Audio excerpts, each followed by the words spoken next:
Dimanche matin à 11 h, les élus et représentants des associations patriotiques ont tenu à célébrer le 77e anniversaire de l'appel du 18 juin du général de Gaulle. À cette occasion, M. Calcagno, membre de l'UNC, et M. Fournier, maire de Rombat, ont déposé une gerbe au monument aux morts.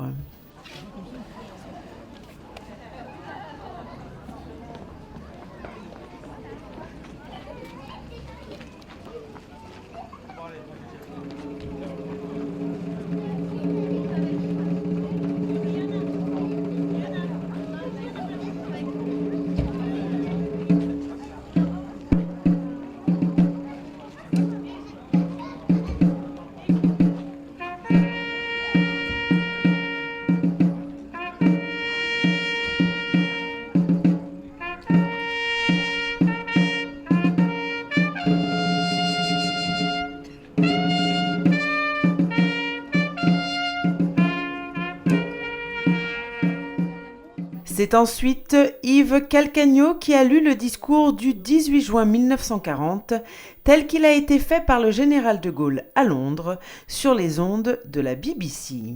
Les chefs qui, depuis de nombreuses années, sont à la tête des armées françaises ont formé un gouvernement.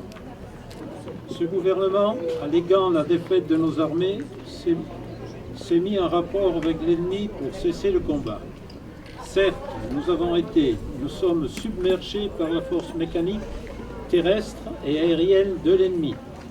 Infiniment plus que leur nombre, ce sont les chars, les avions, la tactique des Allemands qui nous font reculer. Ce sont les chars, au point de les amener au point où ils en sont aujourd'hui. Mais le dernier mot est-il dit? L'espérance doit-elle disparaître? La défaite est-elle définitive? Non.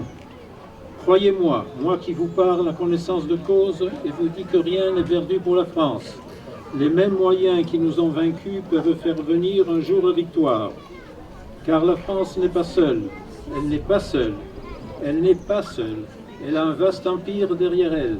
Elle peut faire bloc avec l'empire britannique qui tient la mer et continue la lutte. Elle peut, comme l'Angleterre, utiliser sans limite l'immense industrie des États-Unis. Cette guerre n'est pas limitée au territoire malheureux de notre pays. Cette guerre n'est pas tranchée par la bataille de la France. Cette guerre est une guerre mondiale. Toutes les fautes, tous les retards, toutes les souffrances n'empêchent pas qu'il y a, dans l'univers, tous les moyens pour écraser un jour nos ennemis. Foudroyés aujourd'hui par la force mécanique, nous pourrons vaincre dans l'avenir par une force mécanique supérieure. Le destin du monde est là. Moi, général de Gaulle, actuellement à Londres, j'invite les officiers et les soldats français qui se trouvent en territoire britannique où ils viendraient à s'y trouver.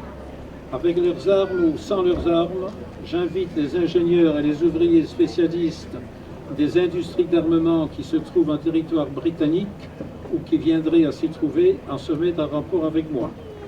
Quoi qu'il arrive, la France de la résistance française ne doit pas s'éteindre et ne s'éteindra pas. Demain comme aujourd'hui, je parlerai à la radio de Londres.